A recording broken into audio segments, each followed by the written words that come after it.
Baik. Bismillah. Assalamualaikum warahmatullahi wabarakatuh. Alhamdulillahirabbil alamin hamdan katsiran thayyiban mubarakan fi kama yuhibbu rabbuna wa yarda. Asyhadu an la ilaha illallah wahdahu la syarikalah wa asyhadu anna Muhammadan abduhu wa rasuluh la nabiyya ba'dah amma ba'du. 91,1 FM Radio Robani merajut ilmu dan peradaban. Generasi Robani dimanapun Anda berada dan juga pemirsa KMTV dimanapun Anda bisa menyimak siaran kita. Alhamdulillah kita kembali bersyukur kepada Allah Subhanahu wa Ta'ala untuk kesempatan malam hari ini. Kita kembali dimudahkan untuk kembali berjumpa atau bersua di program Pondasi Podcast Dakwah Islami.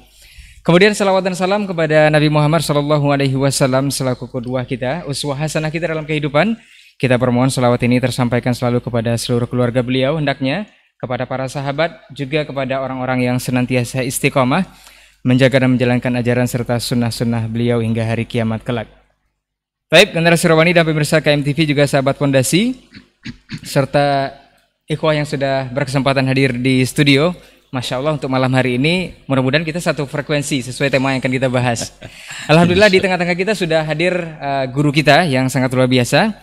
Seperti biasa nanti kita akan membahas satu tema sesuai yang sudah dibocorkan tadi adalah satu frekuensi. Apa yang akan kita bahas nanti antum simak sampai akhir hendaknya. Baik, sudah hadir di tengah-tengah kita guru kita Ustadz Dr. Helmi Basri LCMA Hafizahullah Ta'ala. Kita sapa dulu beliau. Assalamualaikum Ustaz. Waalaikumsalam warahmatullahi wabarakatuh. Sehat Ustaz? Alhamdulillah. Alhamdulillah. Ini tema kita luar biasa Ustaz. Satu frekuensi. Insya Allah. Ini apa yang akan kita bahas nanti barangkali antum yang di studio juga yang menyimak kita pada malam hari ini bertanya-tanya apakah ini salah satu frekuensi radio sama dengan radio kita atau apa sebenarnya yang akan kita bahas. Baik, generasi Robani dan juga pemirsa KMTV juga untuk antum yang sudah hadir di studio. Kita akan mulai pembahasan ini dari sebuah sabda Rasulullah ataupun hadis Rasulullah SAW. Kalau tidak salah nanti mohon dikoreksi Ustaz. Katanya ada hadis yang mengatakan bahwa seseorang itu tergantung agama temannya.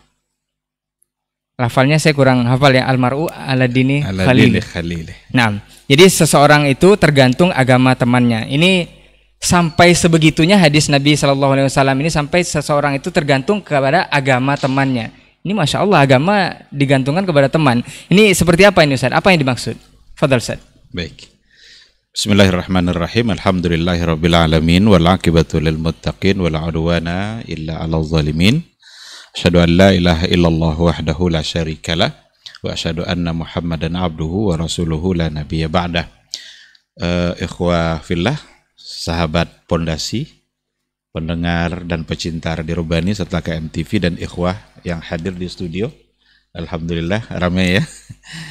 Mudah-mudahan acara ini bermanfaat insyaallah dan mudah-mudahan kita semua senantiasa dilindungi oleh Allah dan diridai oleh Allah Subhanahu wa Ta'ala. Amin.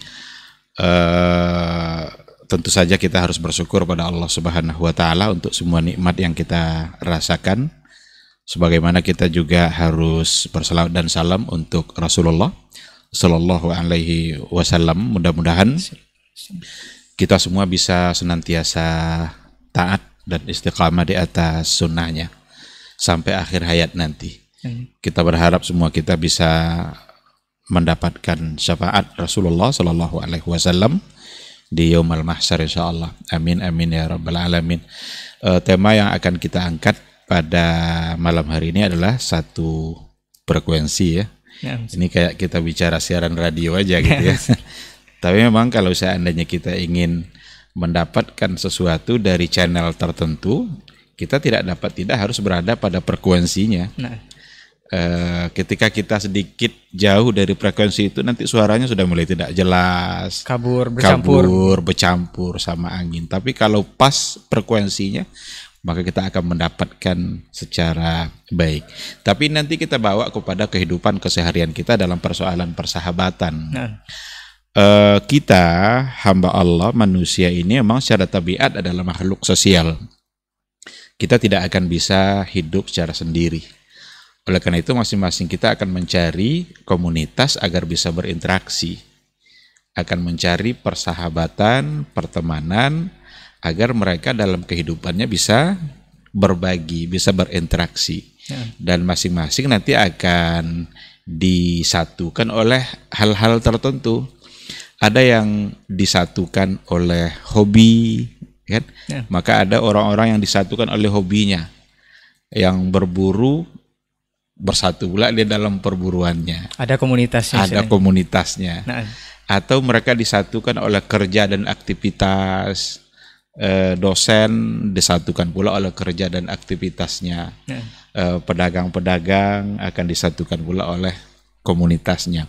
Itu sesuatu yang lumrah saja dalam kehidupan, karena memang manusia ini ya tabiatnya adalah sebagai makhluk sosial gitu. Cuma ada satu peribahasa Arab yang sangat menarik, at-tuyuru ila amsaliha taqa. At-tuyuru ila amsaliha taqa. Burung itu akan menyatu dengan yang sama-sama dia, yang sejenis dia. Dia tidak bisa menyatu sama yang jenis lain. Ada burung pipit, tidak mungkin menyatu sama burung elang. Karena memang karakternya beda. Kita lihat kalau ada segerombolan burung walet, terbang, meliuk-liuk terbang. Betapa indah dan asiknya mereka bersama-sama, karena dia satu, berada pada satu komunitas, satu tabiat gitu kan. Jadi at-tuyuru ila amsaliha taqa. Burung itu akan berada pada yang sejenisnya saja. Nah, dikarenakan oleh tabiat dari manusia adalah sebagai makhluk sosial, maka agama membimbing siapa yang pantas untuk kita jadikan teman, siapa yang pantas untuk kita jadikan sahabat. Nah, kita akan bisa betah ketika kita satu frekuensi. Nah, ini mungkin nanti yang akan nyambung gitu. Tapi tidak akan bisa bertahan lama ketika frekuensinya juga berbeda gitu kan. Agama memberikan bimbingan dalam persoalan ini, di mana yang paling penting dalam persahabatan oleh agama ini supaya dia bisa bertahan lama adalah satu persahabatan yang bukan diikat oleh kepentingan. Bukan juga oleh manfaat, kepentingan, manfaat gitu ya, atau kesenangan. Tetapi agama kita mengatur agar persahabatan itu bisa bertahan lama dan selalu baik, maka bertahanlah, bersahabatlah demi mengejar kemuliaan di sisi Allah. Nah, ini yang poinnya ini nanti.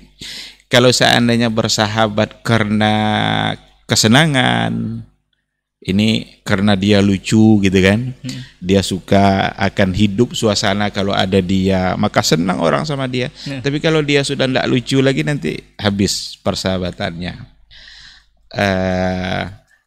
Kalau seandainya oleh kepentingan, oleh manfaat, ada orang yang begitu mencintai seseorang karena ada manfaat yang ingin dia dapatkan. Kenapa orang banyak cinta sama pejabat? Karena anaknya biar bisa masuk di instansi di mana dia berada gitu kan. Mudah-mudahan nanti bisa jadi vitamin wow gitu kan. Kalau ada istilah vitamin wow itu, wasitah itu koneksi gitu kan. Itu berarti adalah kepentingan.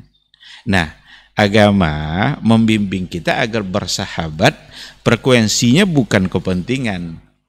Frekuensinya bukan manfaat dan bukan karena kesenangan-kesenangan tertentu. Itu tidak akan bertahan lama.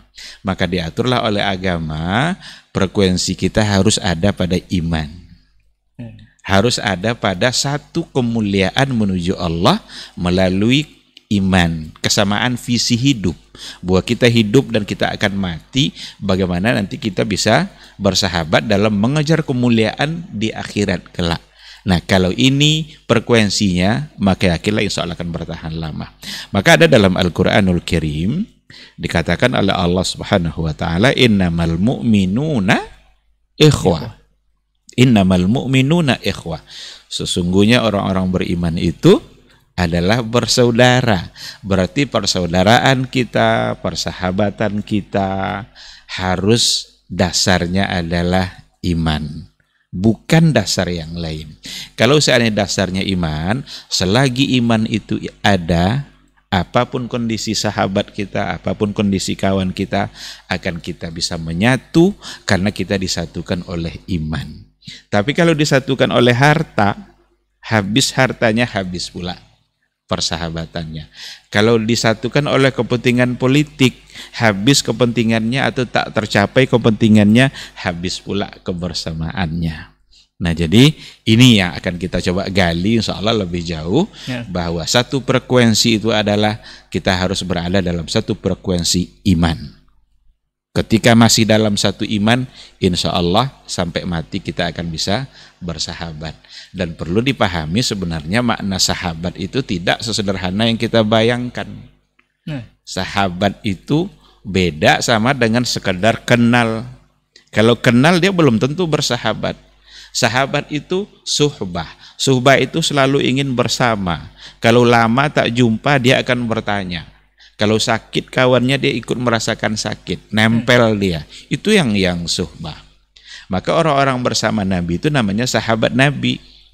Sahabat Nabi itu luar biasa cintanya kepada Rasul, maka wajar disebut dengan sahabat. Tapi kalau sekedar kenalan biasa, kenal nama, kamu tinggal di mana, itu belum disebut sebagai sahabat. Nah, oleh karena itu yang paling pantas untuk kita jadikan sahabat itu adalah agar tetap dalam satu frekuensi, dan frekuensi itu namanya adalah iman.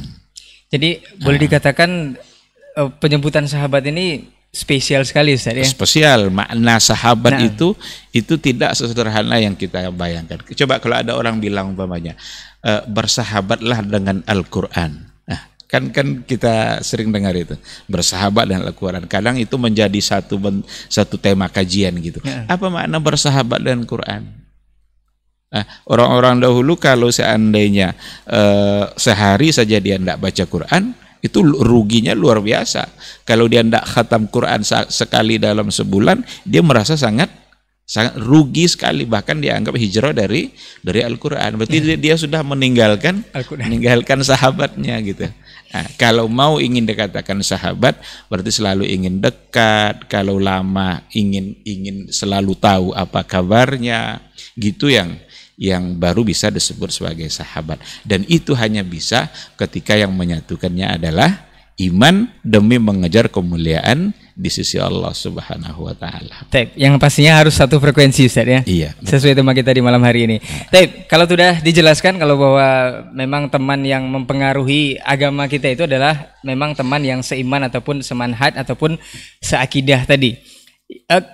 Karakter teman yang baik dan yang buruk ini atau yang boleh dijadikan teman ini mungkin ada dalam bocorannya dari Nabi, Ustaz, seperti apa ciri-ciri ataupun karakteristiknya, atau boleh dengan siapa saja kita berteman. Kan ada ungkapan yang mengatakan kalau Anda berteman dengan siapa saja, mau dengan pedagang, bahkan mohon maaf dengan pencuri pun ada yang berteman, Ustaz. Ini seperti apa, Ustaz, ungkapan seperti ini? Juga karakter teman tadi. Maka kita harus bedakan ya antara bersahabat dengan hanya sekedar tahu. Nah, kalau hanya sekedar tahu, kita boleh-boleh saja untuk memperluas pergaulan kita. Kalau memang seandainya ada visi dan misi kita dalam memberikan hal-hal yang positif untuk orang itu. Oleh karena itu, jangan pernah jadikan sahabat kita orang yang akhlaknya buruk. Kalau seandainya kita tidak akan, atau seandainya kita yakin bahwa kita tidak akan bisa mempengaruhi dia. Kalau seandainya kita bolehkah kita ngobrol bersama dia atau mencoba untuk mendekati, itu silahkan saja, apalagi kalau memang tujuannya adalah untuk mempengaruhi dan memberikan hal-hal yang baik dan positif agar hidupnya bisa berubah. Masa pencuri mau dijadikan sahabat? Tapi bolehkah kita ngobrol sama dia? Boleh. Kalau enggak, kapan lagi dan bagaimana lagi caranya untuk memberikan nasihat-nasihat atau masukan-masukan, tapi untuk memberikan kepercayaan. Nah, karena persahabatan itu ujung-ujungnya adalah bagaimana kita bisa memberikan kepercayaan kepada orang yang yang disahabati tadi, orang yang kita jadikan teman itu. Ada kita bisa lihat ya, saya pernah membaca dalam sebuah buku dikatakan, tapi ini bukan hadis, saya kira ini ungkapan-ungkapan saja. Al-ikhwa salasah. ikhwah itu ada 3 model. Nah, Jadi sahabat atau kawan itu ada 3 model. ini penting nih untuk antum ya. Ini penting ini. Yang pertama, al-ikhwah kadda. Kawan bagaikan penyakit. Nah, Yang kedua, al-ikhwah kaddawa.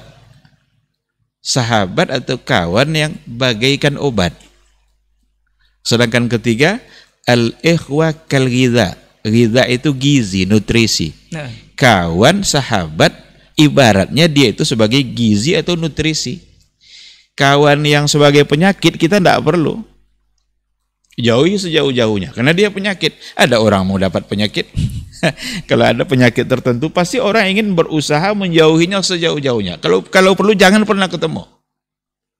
Maka kalau ada orang pencuri ya, kalau pernah jangan ketemu dalam artian menjalin keakraban dan memberikan kepercayaan. Karena dia bagaikan penyakit, merusak dia kan. Tapi ada nanti al-ikhwah kaddawa. Ikhwah itu ibaratnya seperti obat. Obat kita memerlukannya kapan perlu saja, kapan sakit saja. Kalau umpamanya dokter katanya minum obat 3 kali sehari, berarti kita perlu dia 3 kali sehari. nah, Yang harus itu pada poin yang ketiga. Al-ikhwah kal-ghidha. gizi. Sahabat bagaikan gizi dan nutrisi. Ini kita perlukan kapan dan dimanapun kita berada. Bahkan kalau sudah, ini kan bagikan makanan kan. Nah. Kita kalau sudah saatnya makan lalu kita tidak makan, loyo kita kan. Kalau tidak ada gizi disebutlah sebagai kurang gizi kan. Nah, maka posisi sahabat yang ketiga ini sebenarnya yang harus terjalin, yang harus ada. Dan itu akan bisa kalau benar-benar dalam satu frekuensi tadi itu. Dalam satu iman, satu visi misi dalam menjalani kehidupan di dunia kita. Nah, oleh karena itu jangan sampai atau kita bawa kepada diri kita. Kita ini ketika bersahabat dengan orang lain, kira-kira kita bagian yang mana dari yang 3 ini? Kategori yang mana? Kategori yang mana kita? Apakah kita bagaikan penyakit bagi orang lain sehingga orang justru malah muak dengan kita? Atau kita hanya sekadar diperlukan kapan perlunya saja. Kapan-kapan perlu karena memang ada saatnya dia diperlukan. Kalau sudah habis keperluannya, dia diabaikan. Ataukah justru sebagai gizi dan nutrisi yang selalu diperlukan dalam setiap saat. Orang tidak bisa berpisah dari kebutuhan fisik dia. Baru aja sarapan pagi, sebelum makan siang kadang ada pula snack-snacknya, ada cemilan-cemilannya. Pokoknya orang tidak bisa lepas. Selalu saja dia membutuhkan. Maka persahabatan yang dibangun oleh Islam ini sebenarnya ada pada poin yang ketiga ini, ada pada model yang ketiga ini. Bagaimana kita bersahabat, tetapi kita bagi sahabat kita bagaikan nutrisi atau gizi. Dia bagi kita juga adalah bagaikan itu. Nah, maka seperti yang kita katakan di awal tadi, seandainya lah semata-mata hanya dikarenakan oleh kepentingan, kesenangan, itu tidak akan bertahan lama. Masya Allah. Mudah-mudahan kita menjadi poin yang ketiga ya, menjadi nutrisi. Mudah-mudahan. Saling bersahabat dengan sahabat kita sebagai nutrisi. Ada pertanyaan lagi, Ustaz. Mayoritas kita atau mayoritas saudara-saudara kita, alhamdulillah untuk dakwah kita sudah menyebar luas sesuai dengan teknologi dan kemajuan zaman. Itu sangat mudah sekali diakses kajian-kajian, sehingga banyak di antara saudara-saudara kita yang dulunya belum mengenal Islam secara benar atau secara kafah itu sudah mulai memperbaiki diri.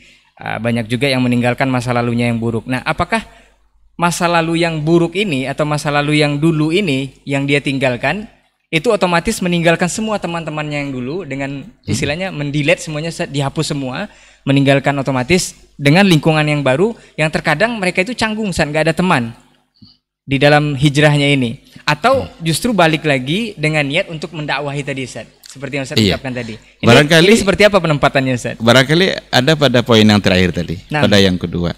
Dia kalau seandainya sudah, alhamdulillah sudah dapat bimbingan hidayah dari Allah sehingga dia sudah memiliki kesadaran penuh untuk meninggalkan hal-hal yang salah yang biasa dilakukannya. Sekarang dia mulai berhijrah. Dan sementara ada konsekuensi nanti kan, dia punya komunitas yang lama, yang barangkali komunitasnya juga masih berada pada kebiasaan-kebiasaan lamanya.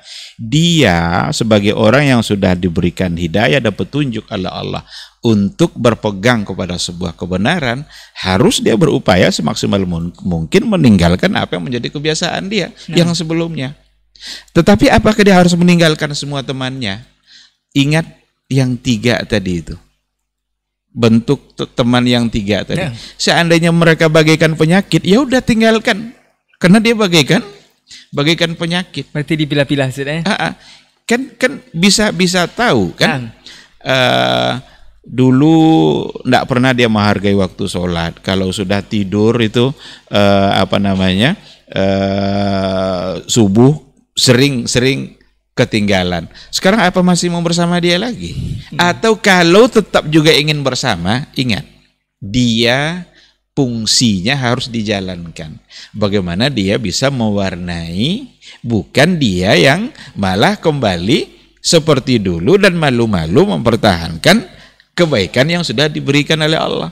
Dan itu nanti kalau memang akan tetap bersama, kadang-kadang ada cemoohan, sok alim, sok ahli surga, macam-macam. Kalau dia punya tidak kuat dalam menghadapi hal-hal yang seperti itu, jangan-jangan atau dikhawatirkan justru dia akan kembali lagi kepada kebiasaannya. Maka menjauhinya akan lebih baik untuk orang-orang yang seperti itu.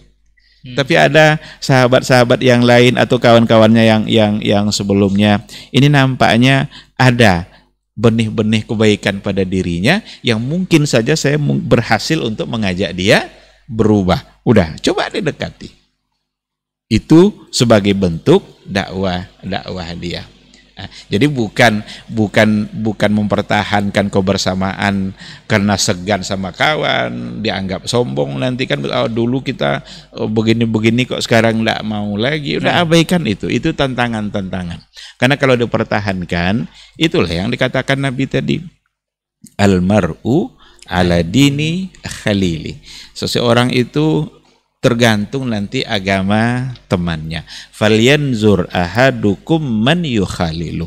Maka hendaklah kalian melihat siapa orang yang kalian jadikan kawan. Ini perintah Nabi ini. Ini wasiat dari Rasul kan. Ketika Nabi mengatakan seseorang itu ditentukan oleh agama kawannya, hendaklah kalian lihat sama siapa kalian berkawan. Berarti ini pengaruh kan? Dipastikan nanti berpengaruh dalam kehidupan. Semangat kita akan bisa berkurang ketika kita bersama orang-orang yang tidak semangat. Nah, tapi kalau kita bersama orang-orang yang taat kepada Allah, kan rasanya tidak mungkin kita tidak terpengaruh. Kita punya kawan ini setiap ada kesempatan selalu aja dia baca Quran. Kita sama-sama mampir dengan dia sholat.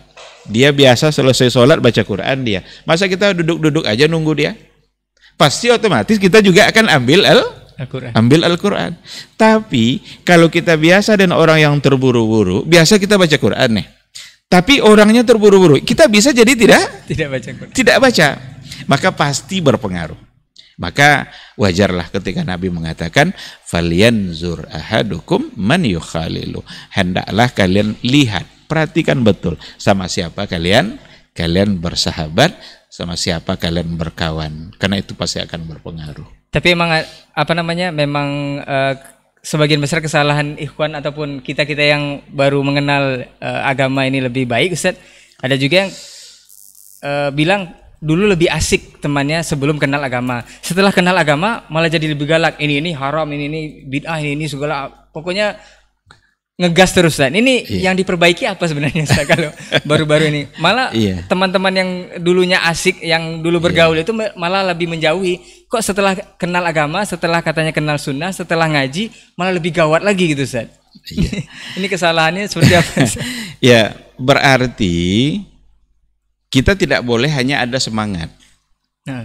Semangat saja tidak cukup, tapi semangat harus didasari oleh ilmu. Nah, oleh karena itu, apa yang sudah kita dapatkan di awal-awal kesadaran kita, itu adalah sebuah ilmu yang memang harus kita amalkan. Tapi tidak pula boleh itu nanti jadi alat bagi kita untuk menyerang yang lain, seolah-olah nanti yang lain semuanya salah. Gitu. Ingat, kita dulu berada pada posisi itu juga. Nah, ya kan? Bersyukurlah kepada Allah ketika Allah memberikan petunjuknya dan bimbingannya sehingga kalau dia umpamanya sehingga saya bisa berubah. Yang harus dilakukan adalah bagaimana kita berdoa semoga orang-orang yang tadinya belum diberikan petunjuk juga semoga diberikan oleh Allah petunjuk. Maka diperlukan cara yang benar dalam mendekatinya. Tidak boleh pula kita sok-sokan kita sudah berubah ini dari segi penampilan, dari segi ibadah semua sudah berubah. Lalu itu kita jadikan alasan untuk menyerang yang lain yang belum berubah sehingga semuanya nanti akan masuk neraka. Neraka itu urusan Allah. Jangan kita yang utak-atik kerja Allah. Dan Allah itu Maha Pengampun. Siapa tahu nanti Allah ampuni orang-orang seperti itu. Ya kan? Oleh karena itu harapan kita, doa kita harus selalu ada agar Allah Subhanahu wa taala memberikan bimbingan-bimbingannya dan petunjuknya kepada orang-orang yang saya dulu juga seperti dia. Kan seperti itu. Nah. Syukur alhamdulillah saya sekarang berubah. Ya Allah, berikan juga petunjukmu untuk orang-orang seperti itu. Nah, jika dia tetap mempertahankan pertemanannya dalam rangka untuk memperbaiki seperti itu adalah bagian dari dakwah dia, insya Allah. Nah. Itu Ustaz ya. Itu. Ini ada hadis Ustaz. Ini koreksi kalau salah Ustaz. Ada hadis yang terjemahannya orang yang meninggikan suara dan berperangai buruk itu ada pada pengembala unta Ustaz. Sedangkan orang yang penyabar dan santun ada pengembala kambing. Hikmahnya di sini berarti hewan saja yang terbiasa bergaul dengan penggembalanya itu bisa berpengaruh kepada manusia Ustaz. Apalagi teman yang buruk ini. Iya. Ini apakah seperti itu maksudnya Ustaz ya? Iya, betul. Karena para nabi dan rasul kalau kita tahu setiap nabi dan rasul mengembala kambing Ustaz. Bahkan kesabaran nabi dan rasul sudah teruji. Iya. Bukan sebatas itu saja sepertinya Ustaz. Ini seperti apa penjelasannya Ustaz? Iya. Hadis-hadis ini ada dan hadis itu dalam Sahih Bukhari dan Sahih Muslim. Nah. Al-fakhru wal khuyala gitu ya. Al-fakhar itu kan kebanggaan, khuyala itu kesombongan. Fil faddadina ahlul wabar. Jadi kesombongan, keangkuhan itu terpancar atau nampak pada orang-orang meninggikan suaranya pada pengembala onta. Orang-orang yang mengembala onta. Tetapi justru as-sakinah itu kan ketenangan, nampak tenangnya dan kesabaran itu fi ahlil ghanam. Ada pada pengembala kambing gitu. Jadi mengembala kambing itu membangun kesabaran dan kata Rasul tidak ada seorang pun nabi kecuali mengembala kambing. Termasuk Nabi sendiri. Karena dia cerita sama sahabat-sahabatnya kan, saya dulu gembala kambing dapat upah dari orang-orang Mekah ini dari gembalaan itu. Kata sahabat, apa kamu ikut gembala juga ya Rasulullah? Nah, situlah Nabi mengatakan, ma min nabiyyin illa wa huwa ra'yal ghanam. Kama qala Rasul. Tidaklah ada seorang nabi kecuali dia mengembala kambing. Karena nabi itu akan mendapat sebuah amanah yang memang amanah itu memerlukan kesabaran dan ketenangan dalam menghadapi masyarakatnya. Amanah menyampaikan Islam akan pasti ada tantangan, tapi karena kesabarannya sudah terlatih, maka dia bisa menghadapi itu semua. Dan hadis tadi itu memang menggambarkan bahwa hewan saja, ini kan hewan nih kan, hewan itu kan tidak bisa ngomong sama kita kan. Kadang kita aja yang mau ngomong sama dia. Maka orang yang gembala kambing, cara memanggil kambingnya apa? Ya dengan cara suara kambingnya itu. Kalau dia punya kucing, sayang sama kucing, dia panggil kucingnya. Gimana cara dia memanggil kucingnya? Ya dengan cara-cara yang memang untuk memanggil itu. Jadi hewan saja tidak bisa dia berinteraksi sama kita secara total. itu bisa berpengaruh. Apalagi teman. Di situ kata kunci sebenarnya. Nah. Apalagi orang yang memang bisa berbicara, bisa ngomong, jangan-jangan hebat pula ngomongnya dari kita. Kita bilang kebenaran, dibantahnya kita. Hebat pula dia lagi berlogika dalam persoalan Berretorika, ini. Berretorika kan? Iya juga ya. Jangan-jangan justru kita yang malah ikut-ikutan dengan dia. Maka akan sangat berpengaruh. Maka pesan Nabi ini, almar'u ala dini khalili. Sahabatnya itu, kawannya itu akan berpengaruh besar pada agamanya. Maka benar-benar pandailah dalam memilih dengan siapa dia dan siapa dia berkawan. Jadi hadis yang sahih ada pada Sahih Bukhari dan Sahih Muslim. Jadi Masya Allah, untuk bayangkan hewan yang tidak bisa berbicara dan tidak bisa berperilaku seperti manusia itu berpengaruh kepada kita ternyata, Ustaz, ya. Iya. Kepada Nabi dan Rasul, apalagi teman yang buruk tadi. Jadi ini pentingnya kita untuk satu frekuensi dengan yang kita jadikan sahabat. Iya. Tapi Ustaz, jika kita ingin satu frekuensi juga, ingin niat berdakwah lagi setelah kita mengenal Islam dengan baik, mungkin saat ini alhamdulillah Allah berikan hidayah kepada kita. Kita ingin mendakwahi teman yang dulu mungkin akrab, mungkin dulu pernah satu perjuangan, itu apakah kita mengikuti semua keinginannya dalam hal mungkin yang dulu-dulu kita ikuti dulu, agar kita tujuannya untuk menarik dia juga seperti kita saat ini. Ini apa yang harus kita bekali dulu diri kita? Apakah justru nanti kita ingin mendakwahi dia, justru kita yang terseret dengan arus yang ini harus berhati-hati dalam persoalan ini. Ini nasihatnya seperti apa? Apakah kita ketika ingin mencoba mempengaruhi kawan kita yang hobinya judi, kita harus judi dulu? Ini hati-hati ini. Kita ingin mencoba menasehati kawan kita yang suka musik, suka konser-konser. Nggak ada konser dijadwalkan kecuali dia hadir. Kita ingin mencoba menasehatinya. Apa kita harus ikut dulu sama dia? Tentu tidak.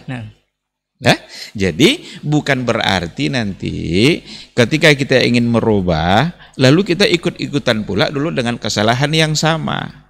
Inilah mungkin hikmahnya ya Rasulullah Shallallahu Alaihi Wasallam sebelum dia diangkat menjadi nabi, tapi tidak ada satupun kesalahan jahiliyah itu yang dilakukan oleh nabi. Padahal dia akan diangkat tuh kan jadi rasul untuk menyampaikan kebenaran. Tapi Rasul ada di tengah-tengah mereka.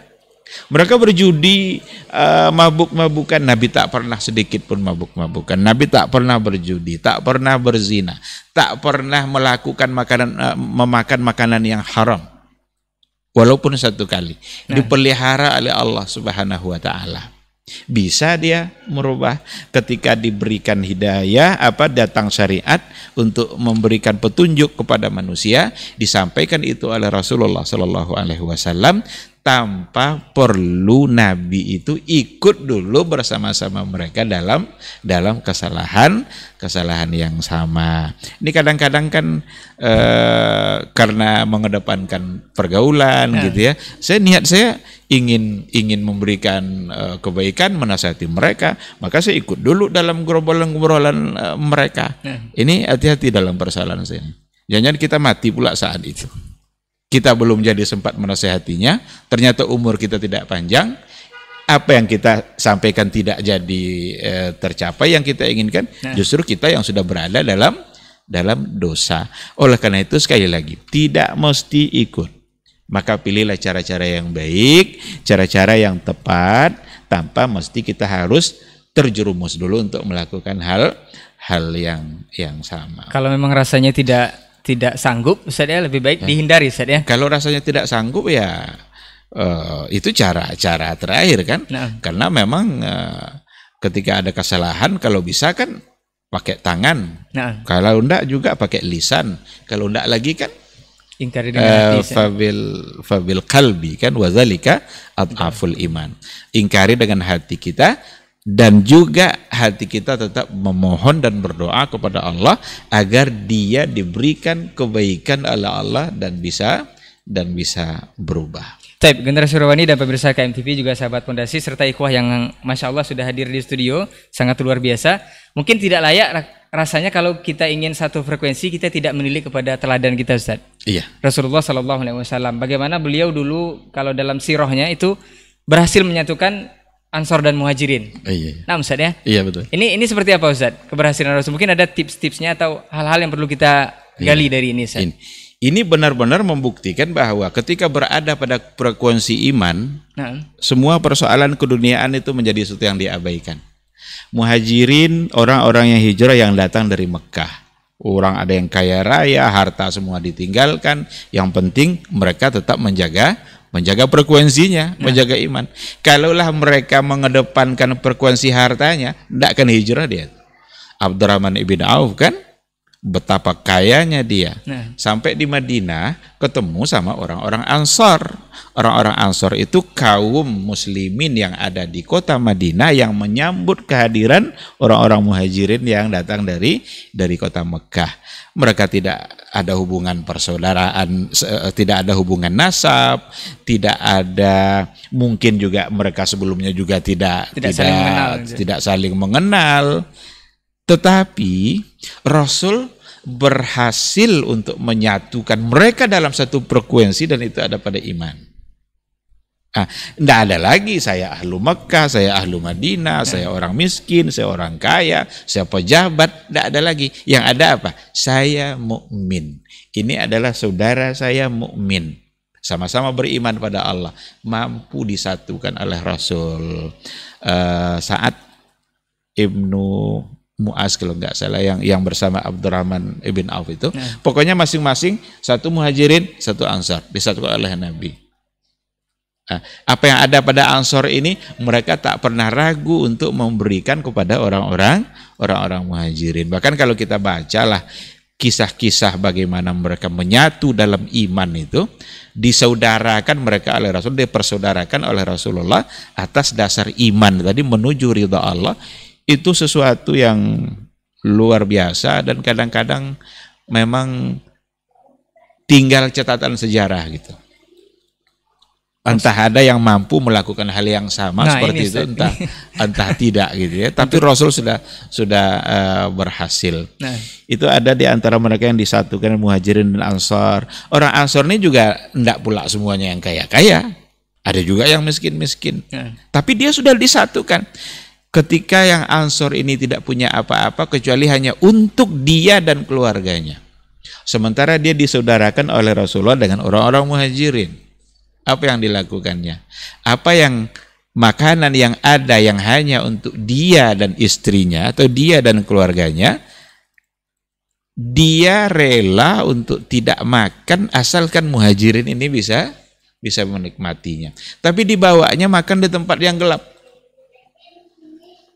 Tempat yang gelap, malam kan dulu enggak ada juga PLN kan. Enggak ada juga. Apalagi dulu. Token belum ada ya. Ada. Apalagi token. Makan mereka, ya silakan makan. Yang suami istri tadi ini seharusnya dia yang makan, dia hanya pura-pura makan. Bunyi-bunyikan sedikit piringnya kayak makan, kayak nyuap nasi. Yang ini asik kali makan sambil meyakini bahwa saudara ini juga ikut makan.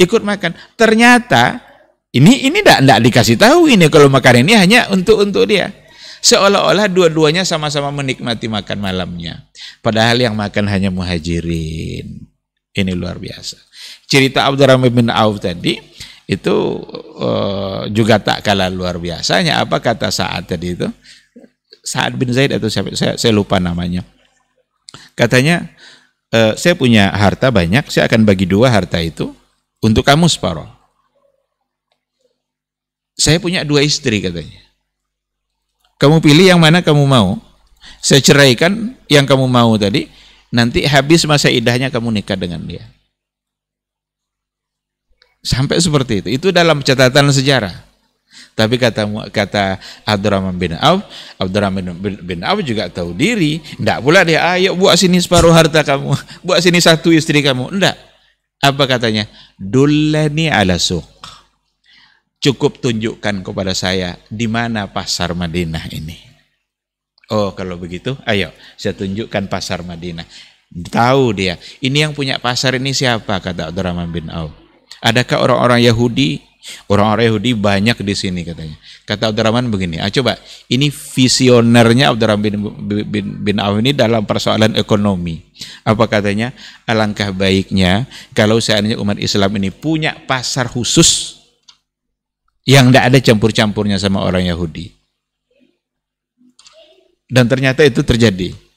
Dapat dilaksanakan.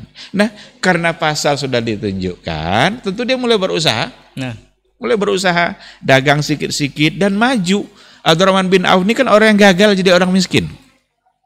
Gagal jadi orang miskin. Di mana aja dia berusaha maju. Kalau kita kebalikannya. Kalau kita gagal jadi orang gagal jadi orang kaya. Dia gagal jadi orang-orang miskin. Ketika sudah mulai dagang, muncul Abdurrahman bin Auf, sudah pakai parfum dia. Tanya sama Nabi, kok asik kali parfum kamu, ada apa? Saya sudah nikah ya Rasulullah. Masya Allah. Berarti dia sudah menikah dari usaha dia. Bukan yang ditawarkan saudaranya. Bukan dari yang ditawarkan tadi. Begitulah mereka. Jadi ketika disatukan oleh iman, ketika disatukan oleh tujuan akhirat, frekuensinya tujuan akhirat, dunia ngikut. Dunia tidak mesti menjadi sesuatu yang paling utama untuk dipikirkan. Yang paling utama dipikirkan itu adalah akhirat, nanti dunia akan ikut. Tapi kalau kita fokus pada frekuensi dunia kita, akhirat tidak ada jaminan akan ikut. Jangan-jangan kita larut dengan persoalan-persoalan dunia kita, berteman kita dengan seseorang, frekuensinya hanya urusan bisnis. Kadang-kadang jangankan dengan saudara, dengan adik kandung sendiri bisa berkelahi gara-gara bisnis, persoalan dunia. Gara-gara persoalan harta, jangankan sama orang lain, sama keluarga dia sendiri sering atau bisa terjadi perselisihan. Tapi kalau frekuensinya berada pada gelombang iman, pada tujuan-tujuan akhirat, yakinlah persoalan-persoalan dunia insya Allah akan begitu gampang untuk diselesaikan. Disinilah pentingnya kita berada pada satu frekuensi, dan frekuensinya adalah iman dan tujuan-tujuan akhirat. Masya Allah. Tapi dari yang digambarkan oleh Ustadz tadi, sesuai sirah Rasulullah, bahwa bagaimana Nabi Muhammad SAW menyatukan Ansar dan Muhajirin dengan iman dan tujuan-tujuan akhirat. Tapi dari contoh yang digambarkan tadi, antum jangan praktekkan juga di rumah ya, seperti menawarkan istri atau mungkin tidak makan, itu jarang sekali terjadi Ustaz untuk zaman sekarang Ustaz ya. Bahkan mungkin tidak ada yang sanggup, dalam 10 orang mungkin satu tidak ada yang sanggup Ustaz ya. Cuman yang ingin dikemukakan Ustaz, dari semangat yang sudah digambarkan oleh Rasulullah SAW tadi, untuk zaman sekarang Ustaz, apa nasihat Ustaz agar kita bisa berteman? Maksudnya seperti ini Ustaz, bisa bertetangga, bisa berteman di dunia, tapi nanti bertetangga di surga. Ini nasihatnya seperti apa Ustaz untuk keduniaan kita saat ini? Apa yang perlu kita jaga Ustaz?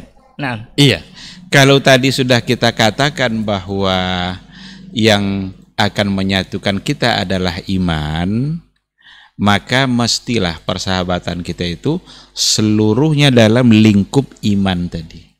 Oleh karena itu, agama mengajar ada karakter-karakter yang tepat untuk dijadikan sahabat. Ini tentu menjadi penting gitu ya.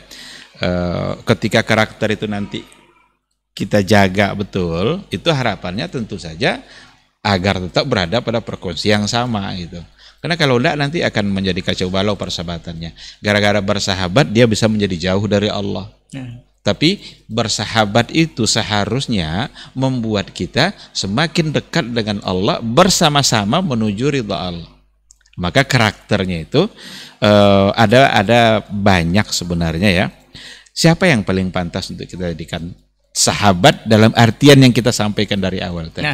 Nah, yang pertama sekali adalah mereka yang berakidah lurus. Persoalan akidah jangan main-main. Ini persoalan tauhid. Orang yang tauhidnya nggak benar, orang yang suka berbuat syirik, lalu kita jadikan sahabat akrab, tempat kepercayaan kita, jangan-jangan kita terbawa kepada kesirikan-kesirikan yang dia lakukan. Bisa pula exit nanti Ustaz ya, keluar dari Islam kita karena bisa syirik. Pula, dan berapa banyak itu orang yang rela untuk meninggalkan meninggalkan agamanya demi untuk mendapatkan hal yang lain. Ini poin pertama ini, Ustaz. Maka teman itu seperti yang tadi itu, kita kalau ambil contoh saat meninggalnya, pada detik-detik meninggalnya Abu Thalib, di situ ada 3 orang. Ada Rasulullah Shallallahu Alaihi Wasallam, ada Abu Jahal, ada satu lagi saya lupa namanya, Abu Umayyah atau apa gitu. Tapi 2 itu konconya Abu Thalib yang selalu menjadi teman beliau keseharian. Pada saat diajak oleh Rasul Shallallahu Alaihi Wasallam agar Abu Thalib itu, wahai pamanku, ucapkanlah syahadat ini. Ucapkan itu 2 kalimat syahadat, agar ini bisa saya jadikan cara untuk membela kamu nanti di hadapan Allah. Apa kata yang berdua tadi, yang konco akrabnya tadi itu? Apakah kamu rela meninggalkan agama nenek moyangmu? Relakah kamu meninggalkan agama nenek moyangku? Ini kan konco dia nih kan, ini sahabat akrabnya ini kan. Betapa berpengaruhnya. Padahal Abu Thalib itu sudah yakin dia yang dibawa Nabi itu benar. Dia bela malah dakwah Nabi kan. Yang mengganggu Nabi dalam berdakwah malah dia yang kan. Tapi karena 2 temannya tadi, relakah kamu meninggalkan agama nenek moyangmu? Ini yang terngiang di telinganya Abu Thalib, sampai pada akhirnya dia meninggal dan dia tidak mengucapkan 2 kalimat syahadat. Turun ayat, innaka la tahdi man ahbabta walakinallaha yahdi may yasha. Jadi satu pemahaman, satu akidah gitu, satu akidah yang lurus, itu menjadi satu kewajiban. Maka tidak mungkin kita akan bersahabat dan orang-orang Syiah, memberikan persahabatan dalam artian yang sesungguhnya, atau tidak akan mungkin kita bisa bertahan lama akrab-akraban dan orang-orang yang tidak seakidah dan satu visi misi. Ini termasuk duduk satu majelis tidak dibolehkan juga, Ustaz ya? Duduk dalam satu majelis, dalam hal ini kita bisa ingat sebuah ungkapan yang pernah diucapkan oleh Ibnu Abbas. Kalau dalam bahasa kita kira-kira, janganlah kalian duduk-duduk bersama ahlul ahwa. La tajlisu ma'a ahlil ahwa. Jangan kalian duduk-duduk bersama ahlul ahwa. Ahlul ahwa itu orang-orang yang mengedepankan hawa nafsunya, baik dalam kehidupan dunia, dalam persoalan agama. Ahlul ahwa dalam persoalan agama ini orang yang suka-suka melakukan hal-hal yang dalam beragama tidak penting-penting kali bagi dia memikirkan mana syariatnya, mana dalilnya. Yang penting laksanakan aja dulu. Itu ahlul ahwa. Kenapa kata beliau, kenapa dia bilang seperti itu? Karena dengan duduk-duduk bersama ahlul ahwa itu akan mendatangkan penyakit hati bagi kalian. Ini bukan hadis dari Nabi ya.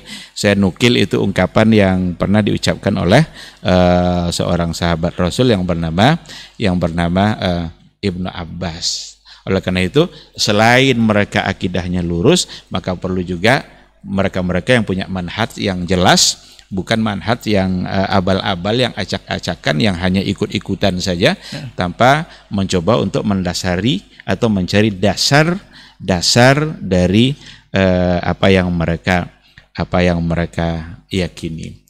Begitu itu 2 di antara sekian banyak siapa yang paling pantas untuk kita jadikan pertemanan. Juga di antaranya ya mereka ya harus yang orang yang taat beribadah, orang yang punya akhlak yang baik. Akhlak yang baik itu seperti ya tahulah kita kan apa kebiasaan-kebiasaan baik yang diajar oleh agama kita itu berarti adalah akhlak mahmudah, orang yang jujur. Kita kalau bersama orang jujur itu nyaman kita. Tidak ada curiga. Tapi kalau orang yang terkenal tidak jujur akan selalu menimbulkan kecurigaan. Tidak berani kita ninggalkan barang-barang berharga kita di samping dia karena kita sudah mulai curiga. Jangan-jangan. Tapi kalau seandainya dia amanah, terkenal sebagai seorang amanah, jujur dia, nyaman kita. Dia ngomong, kita yakin dia ngomong itu dari hatinya. Tapi kalau dia terkenal tidak jujur, ngomong dia sama kita, jangan-jangan mau nipu saya. Jangan-jangan begini. Nah, bukankah ketidaknyamanan itu kita tidak suka kan? Yang kita inginkan kan jiwa kita harus tenang kan? Nah, maka caranya tentu kita bersama-sama dengan orang-orang yang memiliki akhlak yang baik. Nah, itu untuk mendapatkan ketenangan dalam kehidupan gitu. Jadi Masya Allah ini mungkin beberapa karakter yang sudah Ustadz gambarkan untuk yang bisa dijadikan sahabat yang satu frekuensi Ustadz ya. Jadi memang kebenaran sabda Rasulullah SAW dari riwayat tadi Ustadz, betapa pamannya Abu Thalib karena konconya, karena sahabat eratnya, karena satu frekuensi dengan dia, itu tidak bisa beriman akhirnya Ustadz. Karena ajakan Nabi pun tetap tidak ini. Tetap tidak. Cuma ya mungkin ya hidayah ya. Nah. Ini kan persoalan hidayah. Kalau kita serahkan kepada Allah ya, berarti Allah belum memberikan dia hidayah. Tapi yang pelajaran yang harus kita ambil itu ya, ketika dia lebih mengedepankan kawan-kawan akrabnya tadi, bahkan lebih didahulukannya daripada Rasulullah Sallallahu Alaihi Wasallam. Masya Allah perbincangan kita untuk kesempatan hari ini, Ustadz. Ada satu lagi sebenarnya yang tak kalah pentingnya, selain daripada akidahnya baik, manhajnya lurus, kemudian berakhlak baik, rajin ibadah, adalah yang berilmu. Nah, ini para ulama sepakat ini untuk mengatakan hal-hal yang seperti ini. Kenapa demikian? Karena ilmu itu kan sesuatu yang menjadi buat kita menjadi hidup kita jadi beraturan gitu kan, teratur, sesuai dengan terarah, sesuai dengan apa yang diinginkan oleh agama. Maka sahabat itu kan selain disebut sahabat kan juga ada al-musadaqah. Musadaqah itu kan dari kata sidkun kan. Nah, jadi yang sahabat itu bukanlah orang yang memang selama ini mengiyakan semua kata kita. Tetapi yang sahabat itu adalah orang yang kalau seandainya kita keliru, dia menyampaikan kekeliruan kita. Siapa yang bisa menyampaikan kekeliruan kalau bukan dia yang berilmu? Maka orang-orang yang berilmu adalah orang-orang yang paling layak untuk dijadikan teman. Karena kalau kita salah, kalau kita keliru, dia akan berusaha untuk menyampaikan kekeliruan kita. Dia tidak biarkan saja. Tapi kalau orang mengiyakan semua kata-kata kita, mungkin kena mau ditraktir atau mau apa gitu kan. Pokoknya gini iya, gini baik nih, iya baik tuh. Siap Pak, baik nih. Kalau itu berarti ada maksud yang ingin dia dapatkan, bukan lagi karena tujuan karena Allah, tapi mungkin karena kepentingan duniawi dia. Mudah-mudahan kita tidak yang kedua ya, mengiyakan semuanya. Oh ini bagus temannya, iya ini bagus teman, iya. Jangan seperti itu. Masya Allah perbincangan kita udah sampai hampir 1 jam. Mudah-mudahan ini bisa bermanfaat. Mungkin terakhir Ustadz, untuk kita nih Ustadz yang boleh dikatakan awam dalam ilmu, ini yang perlu kita jaga untuk sahabat agar kita tetap dalam satu frekuensi iman ini. Apakah untuk teman-teman kita yang lalu itu kita mesti jaga iman, kita pentingkan, atau kita jaga teman? Iya. Ini nasihat Ustaz seperti apa? Jelas jaga iman. Iman itu adalah yang paling berharga dalam kehidupan kita. Teman itu kalau seandainya akan mengganggu dan merusak iman kita, lebih baik untuk tidak berteman. Maka yang harus dikedepankan adalah iman kita bagaimana terjaga dan meninggalkan semua hal-hal yang kalau memang akan bisa merusak iman, merusak muruah dan lain sebagainya. Meskipun kehilangan teman yang di masa lalu yang buruk. Kalau sudah sebagai penyakit, maka kita bagi-bagi tadi itu. Teman itu ada yang sebagai penyakit, ada yang sebagai obat, ada yang sebagai gizi atau nutrisi. Kalau memang hanya akan menjadi penyakit, apa boleh buat? Selamat tinggal. Dinasehati juga tidak mau, Tapi ya apa namanya, kan kita dilarang juga mungkin untuk memutuskan sama sekali, memutuskan silaturahim, tidak lagi menganggap dia enggak, dalam artian kalau berbenturan nanti antara iman kita dengan teman kita, maka imannya harus dikedepankan sambil tetap berusaha bagaimana kita bisa mempengaruhinya, karena sekali lagi menjaga iman agar tetap utuh dan terus meningkat itu sesuatu yang sangat dianjurkan. Saya ingin mengungkapkan atau membacakan sesuatu yang pernah diucapkan oleh Imam Syafi'i, bagaimana beliau begitu berhati-hati dalam menjaga muru'ah dan menjaga keberadaan hati dan iman dia. Apa kata beliau? Qala Syafi'i rahimahullah, "Lau annal ma'al barida yathlamu min muru'ati syai'an ma syaribtul ma'a illa harran." Seandainya dengan meminum air dingin itu membuat harga diri, muru'ah saya, hati dan iman saya menjadi rusak, berkurang, ma syaribtul ma'a illa harra. Saya tidak akan minum kecuali air yang hangat saja. Sampai sedetil itu.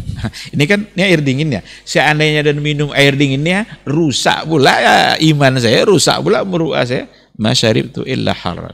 Saya tidak akan meminum kecuali air yang hangat saja. Ini kan beliau ingin menggambarkan betapa harus ada usaha dari setiap pribadi muslim untuk menjaga hal-hal yang akan bisa merusak kehidupannya, merusak keimanannya, merusak muruahnya, sekecil apapun. Sekarang punya orang-orang yang ternyata orang-orang ini bagaikan penyakit semua, teman-teman kita. Kalau kita pertahankan, yang rusak justru kehidupan kita. Ya buat apa dipertahankan? Nah, tapi ketika kita mempertahankannya dan dengan niat untuk memperbaiki dan mempengaruhinya, berhasil tidak berhasil itu kan mungkin itu kita serahkan kepada Allah. Tetapi kalau dengan niat seperti itu, silahkan, asalkan memang tidak bisa merusak iman dan kehidupan. Sekarang seperti itu, wallahu a'lam. Baik, jazakallah khair Ustaz untuk kesempatannya. Mudah-mudahan ini untuk antum semua bisa menambah wawasan dan ilmu yang pastinya ini bisa bermanfaat untuk kita semua dalam kehidupan sehari. Juga sebarkan kepada seluruh keluarga kita, kepada sahabat dan kepada teman. Mudah-mudahan di sana ada unta merah insyaallah. Baik, jazakallah khairan Ustaz untuk kesempatan waktunya. Insyaallah pekan depan kita akan kembali lagi dengan tema yang berbeda. Ingat, tetap satu frekuensi dalam iman dan juga ketaatan kepada Allah Subhanahu wa taala. Jadi untuk antum yang masih awam, tetap jaga iman dulu Ustaz ya. Enggak usah jaga teman dulu, tetap jaga iman dulu. Baik, jazakallah khairan. Afwan untuk semua salah kata dan gila bicara. Kita tutup dengan doa kafaratul majelis. Subhanakallahumma wa bihamdika asyhadu an la ilaha illa anta astaghfiruka wa atubu ilaik. Assalamualaikum warahmatullahi wabarakatuh. Waalaikumsalam warahmatullahi. Ketahuilah bahwa ketika kita mengikuti sebuah majelis ilmu, itu sesungguhnya Allah sedang memberikan kepada kita sekian banyak fadilah dan keutamaannya. Karena sungguh sangat mulia orang-orang yang berada di majelis ilmu. Orang-orang yang berada di majelis ilmu adalah orang-orang yang akan dimudahkan baginya jalan menuju surga Allah. Dalam hadis dikatakan oleh Rasulullah sallallahu alaihi wasallam, "Man salaka tariqan yaltamisu fihi ilman, sahalallahu lahu tariqan ilal jannah." Barang siapa yang menempuh satu jalan di mana tujuannya adalah untuk mendapatkan ilmu, maka Allah akan mudahkan baginya jalan menuju surga. Surga itu perlu iman, dan mendapatkan surga itu perlu ilmu. Maka di majelis ilmulah kita bisa menumbuhkan iman kita, dan di majelis ilmulah kita bisa mendapatkan ilmu pengetahuan. Maka sering-seringlah menghadiri majelis yang bisa menambah iman kita dan juga bisa menambah ilmu, agar surga Allah itu benar-benar semakin dekat dengan kita bersama.